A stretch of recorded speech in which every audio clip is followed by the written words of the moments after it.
So good morning everyone.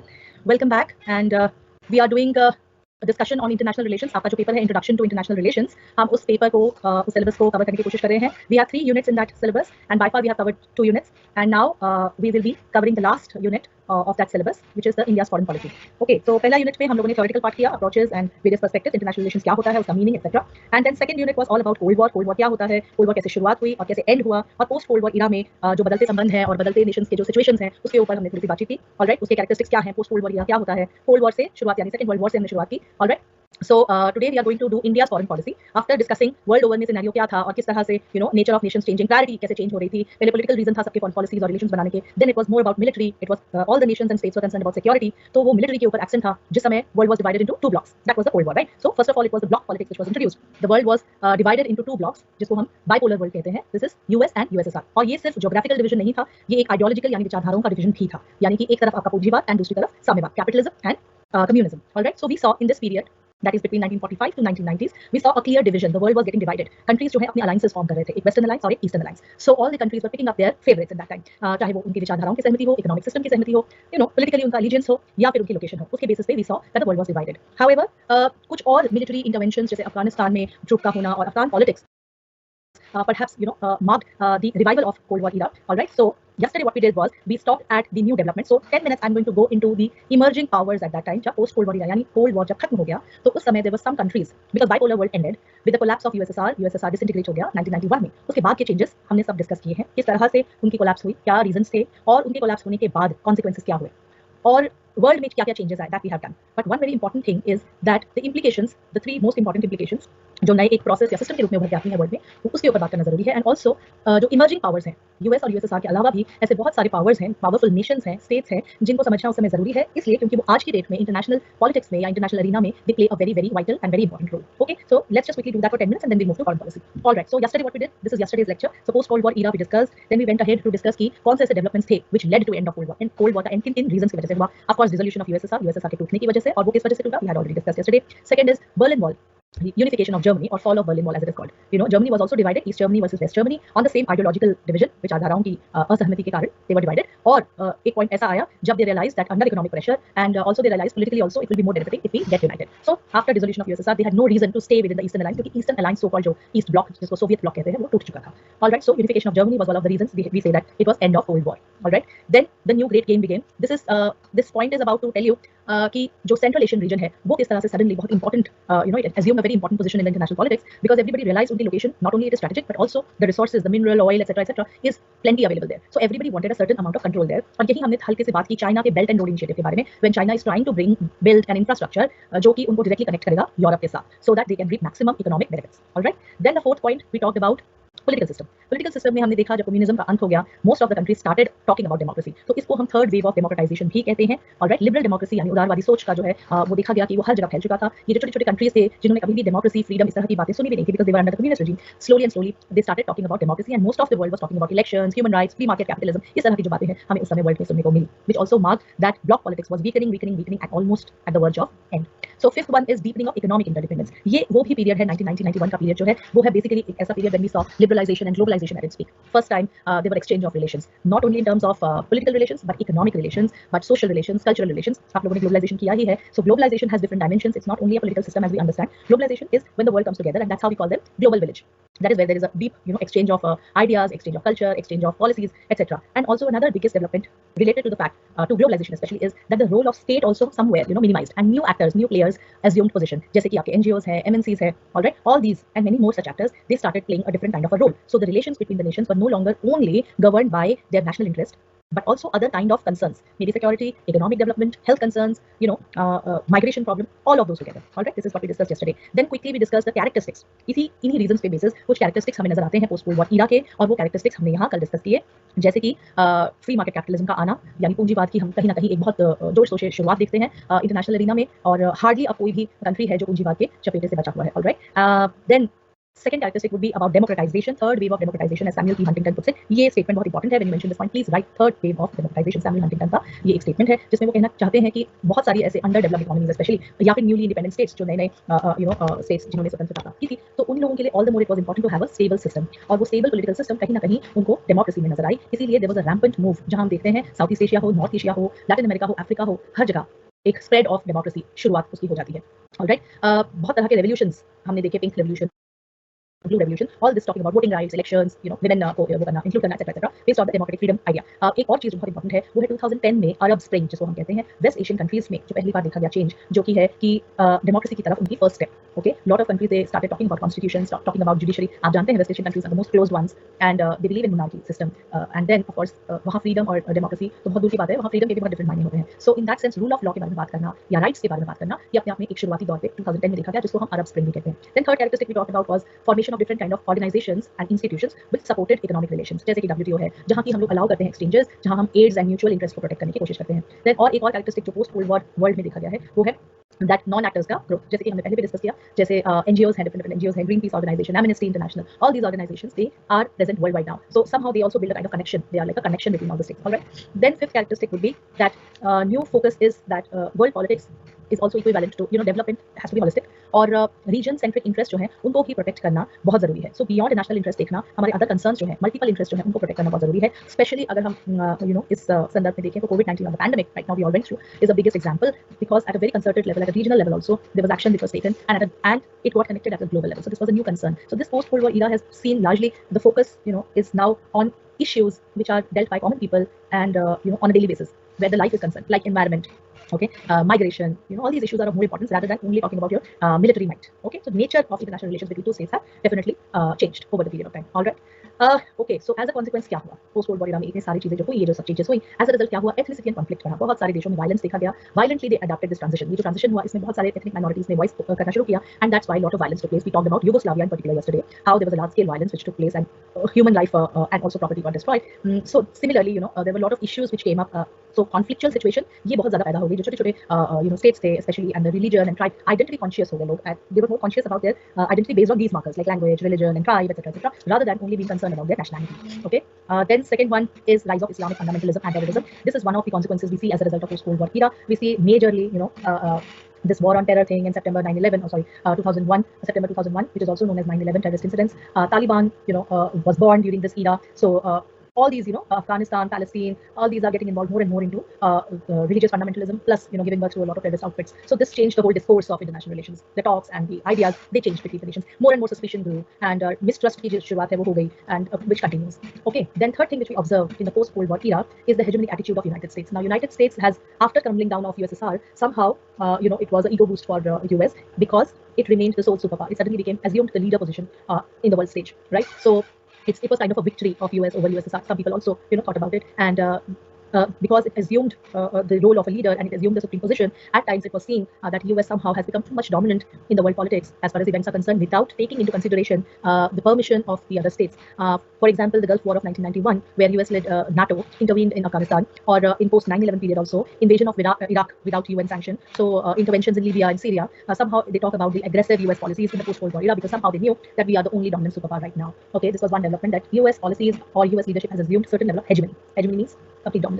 All right, another implication or another change which we witness in the post-Cold War era is considerable amount of discussion on sustainable development. The whole idea about being conscious as far as your environment is concerned, as if we are causing some kind of harm to the environment, this was completely missing before in the world stage. So after in the post-Cold War era, or rather let me say after 1990s, the idea emerged in the global platforms that this particular issue, that is environmental issues, apart from pollution and other things, they are also of concern to each and every human being, and that's why this issue is to be taken up at a global level. All right. So in the post-Cold War era, we see a lot of successful summits being held, like Rio Summit of 1992. Then we have Kyoto Protocol. We have climate agreements, different kind of climate agreements. Till 2015, we have seen there is a continued existence of participants from across the globe. So basically, the whole idea on climate change and environment was something which was not talked about in the pre-Cold War or during the Cold War also. So post-Cold War era, this was a welcome change that people started talking about sustainable development, which is still continuing.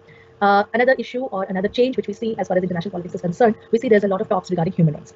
This might this globalization after 1990s opened exchanges and movement of people. Till then, it was very restrictive. Now, after globalization, liberalization, people started moving to this place and that place. That brought out the issue of migration. One, and second is the problem of refugees. Now, these newly independent countries, often when they break up into different small countries or due to ethnic conflicts, when they break up, there is a problem of refugee which emerges. So, to tackle all this, it requires a global level cooperation among different countries. So, interstate or intrastate migrations sometimes are due to forced displacement when they do not even agree, but they are forced to move out of a certain territory. All right. So, this is one issue which is grappling in the post-Cold War scenario because there were so many new states which has emerged. So states have broken up, like Yugoslavia, it further split into two different states. So obviously, it brings a lot of human devastation also. And along the lines, there were issues which emerged, which were the human rights issue. And for the first time, the idea that people are suffering became a common cause of concern across the globe, which is still going on. All right. So these are some of the new issues which we discussed in length and in a great, in a very detailed manner yesterday. Now, moving ahead, we have new perspectives on international. Now, what is the way ahead? How are we moving ahead as far as international relations or international politics is concerned? One way of moving ahead, which we discussed yesterday, is the multilateralism. Multilateralism means that one of the most important developments that happened and which has deeply influenced international relations at the end of Cold War is the expansion of multilateralism. This is first point. So it refers to alliance of multiple countries and their agreement to work together to achieve common goals or to address common issues. So multi-level, when the world is unipolar or bipolar, the power is concentrated either in one or two states. Now, after post-Cold War era, we see that a lot of new power centers are emerging, and that leads to understand that the nature of international politics is now becoming multipolar. It's a multipolar system. We don't have concentration of power in one or the other nations, but it is divided amongst many pockets, many states. All right. So that also gives birth to multilateralism when the talks are initiated across different countries where they form groups in order to develop and guarding their particular interest. So post-Cold War era, we have institutions which take care of these alliances and to take care of initiating these talks. We have UN and World Bank and IMF and GATT, this is General Agreement on Trade and Tariff. They were the core form of multilateralism to facilitate economic exchanges. All right. So yesterday we discussed that we saw the free flow of goods and services and human resources can easily take place between different countries. For that purpose only, we have different free trade agreements which are institutionalized and facilitated by WTO and other organizations. All right. So unipolarity has given way to multipolarity, where we see that things are decentralized and rather more regularized. If they are regularized, then they are going to reap benefits to all the parties. All right. It is not going to only benefit one superpower. All right. Okay, the next one, which we did not discuss yesterday, we are going to take it up right now. It is a revitalized approach towards international organization. Now, the idea of international organization after First World War I, if you will recollect, then the idea was why we wanted to establish international organization despite having our own countries is to maintain peace and order. All right, to maintain certain dignity with each other, we have to behave ourselves as far as international arena is concerned. Now, post-Cold War era, so many changes had taken place: political, economic, cultural, social, etc., etc. So, keeping in mind all these same changes, a new perspective was born looking at these international organizations. How can they help other countries to grow? All right. Now, I'm reading out from the material. There were considerable number of international organizations during the Cold War period. During the Cold War, only UN was born, World Bank, IMF, etc. So, in a sense, they were victim of the Cold War also because their functioning was influenced by the interest and perception of these two superpowers. Those who tried to use them to advance their own ideological and strategic objectives. Right? They did not want anybody else to flourish but themselves. Right? So, they were seen as proponents of the ideologies of their Cold War allies and were used as tools to influence the foreign and domestic policies of developing countries. So, that is what the role of UN, World Bank, and IMF was largely seen. An example would be IMF worked in close harmony with the US interest and goals. Though many would contend this because they think that till now IMF works like that. It caters to the interest of US alone. But however, officially, we think that IMF has assumed a certain level of freedom and it is no longer working in the interest of US.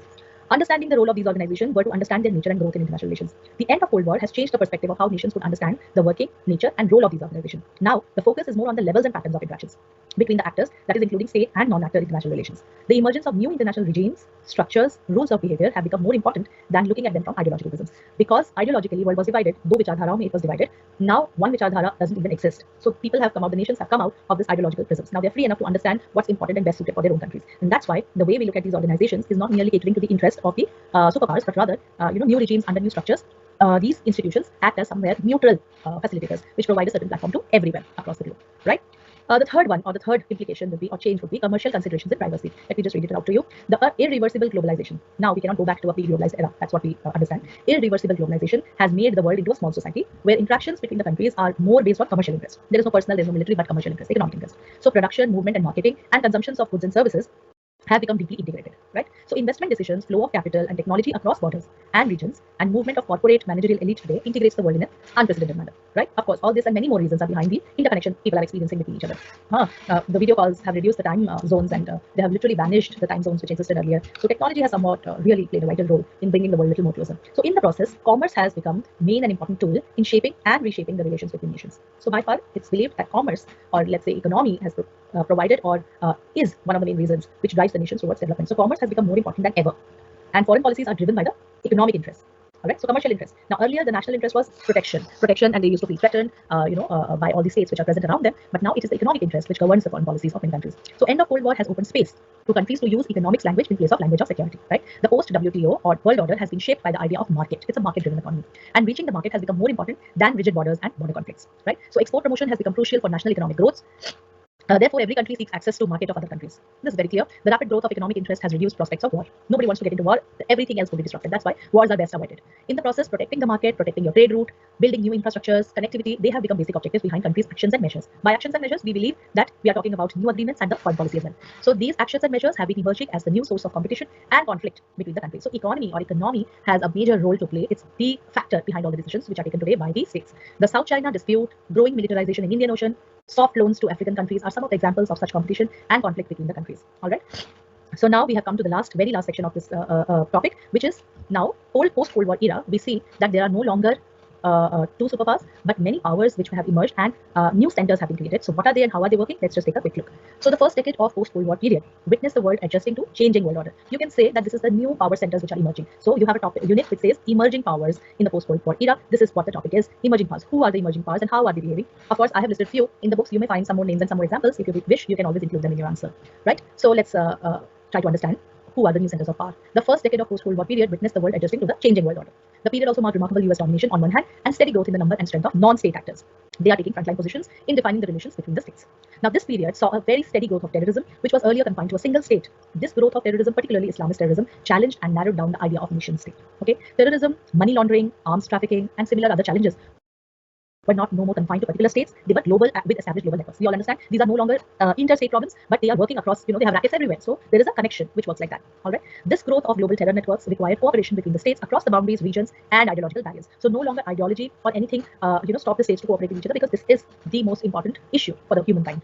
So in the Cold War period, the international system was largely divided based on ideology. All right. This was the main victim in the post-Cold War period, because ideology heavily suffered. Though capitalist ideology became the guiding principle for globalization, it no longer was the reason for conflict between the states. Either you have capitalism in your country or you don't. But this was no point of conflict. Conflict happened due to other reasons, like we saw above. So another important development of post-Cold War period is the phenomenal growth of globalization and linkages of global networks, what we have discussed above. So globalization is relatively a new idea for many developing and developed countries. It demanded unprecedented interdependence. We depend on each other. That is interdependence between the states. The interdependence in terms of securing resources, production process, and market forces. That created a network, a chain, which could not be broken. In other words, states needed each other. They need to cooperate with each other. Growing economic and technological interdependence led to the redistribution of power. Now, power is now redistributed across the globe. Since no state no longer controlled all the resources and enjoyed absolute economic might, the distribution of power became dynamic. It kept changing, random and vague. आज ये important है, कल दूसरी country important है, आज ये emerging economy है, कल वो emerging economy है. It's like that. Okay, so no one country can claim, ultimate development. The basic characteristic of this system is not polarization of power. It is not polarized. It's not concentrated, but distribution and diffusion of power. It is diffused. It is distributed across different states. The countries which are in the process of increasing their economic, military, or political powers comparatively than other states began to be described as emerging powers. Now these are emerging powers. All right, ये term आपने बहुत बार सुना होगा. Emerging powers are those countries which should have substantial landmass. हम किनको कहते हैं emerging powers? They should have this is a kind of a definition: substantial landmass with vast natural resources and a steady population.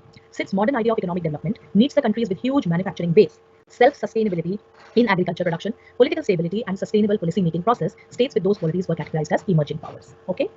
Robert Gutman, in his book, which is titled Europe in the New Century, Visions of an Emerging Superpower, which was published in 2001, writes that in the 21st century, a superpower requires not only economic and military power, but also a very strong market, young, highly educated workers with high technology, with a global vision, just like what India is today. So emerging powers also need to adjust themselves to the changing global dynamics in economic, political, and strategic sphere. They should be flexible. Those countries cannot be rigid on any matter. All right. So they need to adjust themselves to the changing global dynamics in economic, political, and strategic spheres, and also should be in a position to take up leadership.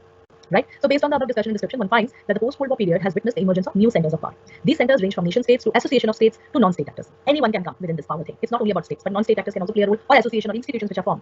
However, there is no conceptual clarity about the category called emerging power, taking into account parameters like economic development, military capability, political stability, and cultural strength. BRICS, that is countries of Brazil, Russia, India, China, and South Africa, are generally described as emerging powers or emerging economies. Others such as Mexico, Indonesia are not very far behind. They are being similarly described. European Union as a single economic community is also emerging power. It's a member of G20 and also finds representation in various other multilateral platforms. So others such as Japan, Germany, France, and UK, they remain as great powers in their own domain. US continue to be described as a sole superpower. All right. So quickly we'll take a look at who are the emerging powers and how they are behaving in the international sphere. So China is the world's most populous country with an estimated population of about 1.4 billion and with an area of about 9,000 so and so square kilometers. It's one of the biggest countries. This is just for your knowledge. Some statistics which I have included. So this is just to tell you that the GDP is 14,000 billion US dollars, which is about 16% of world's GDP. So China adopted centrally planned and closed economy along the Marxist-Leninist Maoist philosophy. During the rule of various leaders like Xi in 80s, reforms were introduced, which slowly and steadily transformed China's economy. It started with the closed economy. Soon after, it became an investment hub for manufacturing and infrastructure sectors. The manufacturing sector grew phenomenally, so much so that China began to be described as the global factory of cheap and affordable manufacturers for the rest of the world.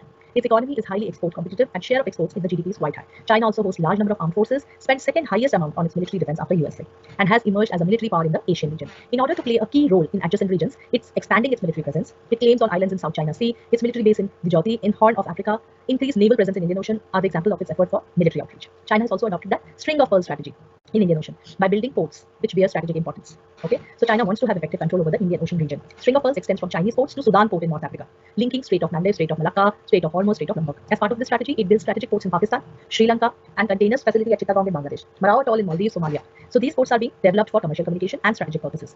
Apart from string of pearls strategy, China has another strategic initiative, which is Belt and Road Initiative, which we discussed, which aims to develop infrastructure along ancient Silk Route map, it used to exist, and maritime Silk Road, which connecting Asia, Europe, and Africa.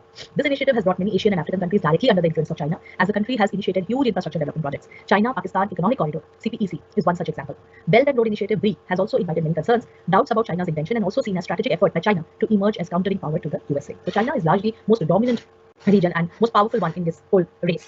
Russia. Now, after the end of Cold War, the collapse of Soviet Union, Russia faced enormous political and economic problems. It is the largest country in the world, spread in about 17 million square kilometers, right? Which accounts about 16% of geographical area. Let's just move ahead with the GDP. Everything you can read on your own. The most important thing is that it accounts for about 11% of global oil exports. It's the second largest oil exporter after Saudi Arabia. All right, so it's 11th largest economy. Okay, it takes about 22% of share in global arms exports. Whenever you're talking about powers, you have to talk in terms of numbers. All right, numerals are very, very important. So republics like Kazakhstan, Kyrgyzstan, Tajikistan, the former Soviet allies, they have direct involvement in Syrian conflict and took over Crimea from Ukraine, and of course the Ukraine war, which is an ongoing problem for the whole international arena. We all know that how powerful Russia has been behaving, and that also it is emerging as a power center across the globe. Next is BRICS. Now, in 2009, first ever summit meeting of the 4 fastest growing economies of the time, it took place in Russia. The imperative of their coming together was to push for a multipolar world order. Basically, everybody is attacking the hegemonic attitude of US. So reform of this international governance mechanisms like UN, IMF, and World Bank, of course, it was much needed, and to make globalization a very transparent and a just process. All right. So South Africa joined the BRIC grouping in 2011. It was the last one to join it. So now it is BRICS is Brazil, Russia, India, China, and South Africa. So now no longer it's BRIC, but BRICS. Now the BRICS countries about 40% of global population. They claim 40%. They have a combined contribution of about 23% of global GDP, and purchasing power parity, that is GPP, in terms of 32%. So this is one very, very important, high growth rate it exhibits. All right. Economic and financial cooperation among the member countries is the most important activity of BRICS amongst these countries. For this purpose, formation of new development bank (NDB) or BRICS Bank, as it is called, was done with an objective of financing infrastructure projects and sustainable development in developing countries, and creation of contingent reserves arrangement (CRA) to have some funds which can assist countries during the situations of instability or balance of payments were initiated. These initiatives are seen as an alternative arrangement to the existing World Bank or IMF, because the BRICS countries at least feel that IMF and World Bank are still dominated by the West. So both these institutions are evidence of growing financial multipolarity and diffusing the financial power, and it has started moving from the West to the rest of the countries. So BRICS also provide platform for non-OECD countries, all right, to discuss global issues and negotiate actions independent of existing global institutions. However, this is not a political alliance or a military pact. It is purely a economic understanding between countries. It's not political, it's not military. BRICS is not a direct challenge to US hegemony, because it's merely an economic arrangement, as I'm telling you again. So in a multipolarized world, BRICS can only be seen as another pole. Individual countries like Brazil, Russia, India, China have their own strategic and national interests. There are also differences and disputes between them. We all understand the Indo-China border dispute or anything else. So these countries have very different strategic interests. So BRICS is just an asymmetrical grouping, okay, just for investment and economic purpose. Another very important emerging power would be the EU. The EU comprises of the 27 states in Europe. It's an arrangement for internal trade, market, movement of goods, investment, and people. There exists an administrative setup with the European Parliament, Council, Court of Justice, and evolving legal system. It's a very organized institution, EU. Okay, so democratic functioning takes place with a separate budget and a currency. So EU has its own currency. We all know euro. It holds 15% of global share in the trade and is one of the 3 largest players in the international trade system. EU is the largest contributor to the humanitarian aid in the world. Its European Civil Protection and Humanitarian Aid Corporations has partnership with multiple states and NGOs in providing humanitarian assistance to the needy. Though EU does not have its own dedicated armed forces, it depends on forces contributed by member states. All right. Looking at the soft power abilities of EU, many scholars have described the European Union as emerging power. All right. In spite of the fact that Britain has exited from EU, because we all know that UK was part of EU, but now they are no longer. Britain has exited from that. It still remains one of the most important trading partners in many developed and developing countries. In the absence of large hard powers, this is counted as soft power, which has enormous cultural and diplomatic weight in the world. It may not come out in open as militarily very powerful area, but it comes out as a soft power which exerts certain kind of pressure and control all over the globe. Okay. Now, the end of Cold War marked end of bipolar system, we all understand, and this paved the way for competition among different aspiring states to emerge as independent power centers. The phenomenon of globalization opened gates for transfers of investments, capital, and technology, and gave rise to new strategic outlook, which focused on greater economic, commercial exchanges. So, accordingly, competition among countries to play a key role and to take a leadership position in the regional or global matters to enhance their own respective national interest increased manifold. Right? So, new opportunities were provided by the post-Cold War period, giving rise to emergence of various new centers of power. These are emerging powers. So, emerging powers and emerging economies come into the global and regional stages with leadership claims. All these countries have certain aspiration to become powerful, to become the leader. All right. So European Union also became an economic and technological powerhouse. Of course, countries like Germany, France, everybody was there, and very essential for an orderly global economic and trade system. China raced to become the second largest economy with great technological capability in artificial intelligence, AI, which is so important, robotics, internet, etc., etc. Now, these emerging and rising powers seek power in the traditional meaning of power, that is dominated by the military, economic, and political power. So there is a fusion which we see which is happening. The countries no longer want to dominate the international platform based on only one strength, but rather they want to master over the military, economic, and political power. Then only the traditional meaning of power is changed, and rather economic power is more decisive factor. So the new centers of power also possess soft power resources and skills to play a role in international relations. So the states like China, Russia, India, BRICS, and EU are significant centers of power in the post-Cold War period. Now, this we have come to the end of our discussion on post-Cold War. However, I'm going to start with India's foreign policy section quickly because we still have 5 minutes, and then I will continue with that discussion tomorrow with all of you. Okay, so now you can see I'm sharing my screen with you, and as you can see, it is India's foreign policy which we are going to talk about. Now, India's foreign policy, we have 3 sections to cover. One is the basic determinants, the factors which gave rise to the policy, which are important. Then we have the principles and objectives behind this foreign policy. All right, so moving ahead, I'll just give you a quick introduction and we will move to the determinants. So the story of evolution, what happens when India's foreign policy was born, under what conditions India's foreign policy was born. Let's just take a quick look at that.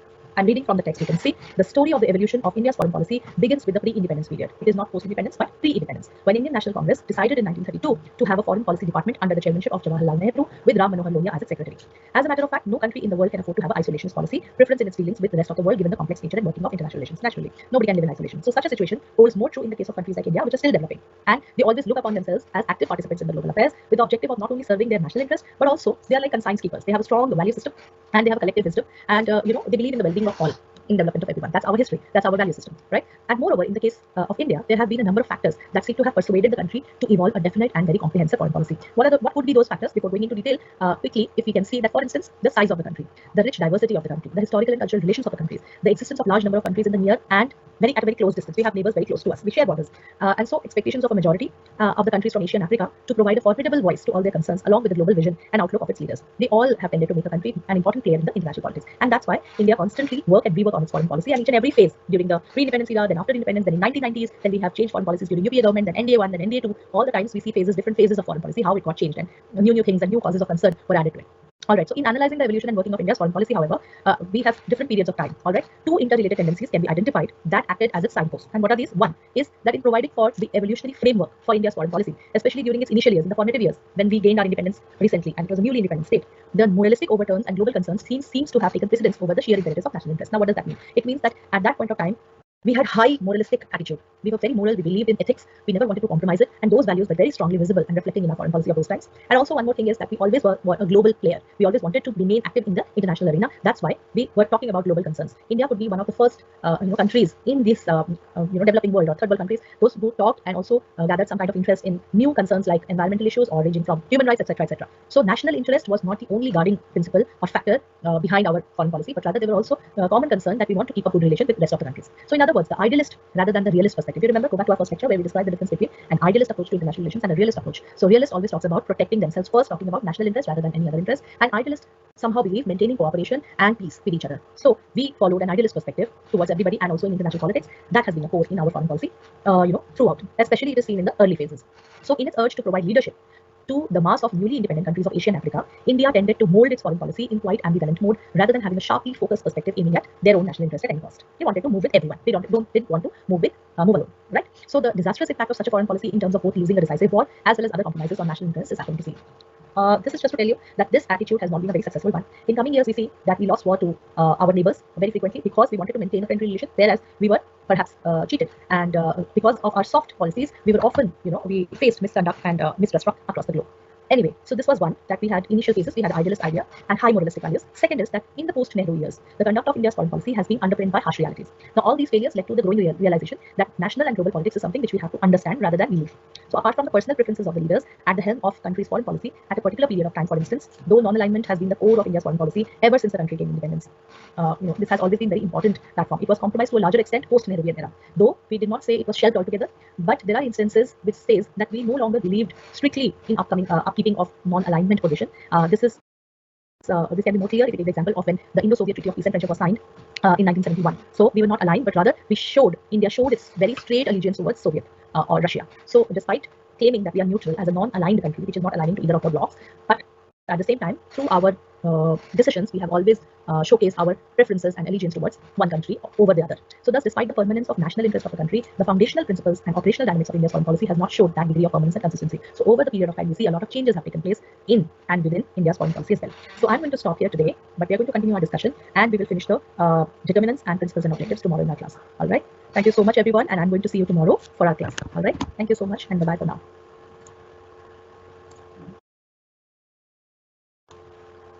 Okay, Vishal ji. Hello. Okay. Okay. All right. Thank you so much.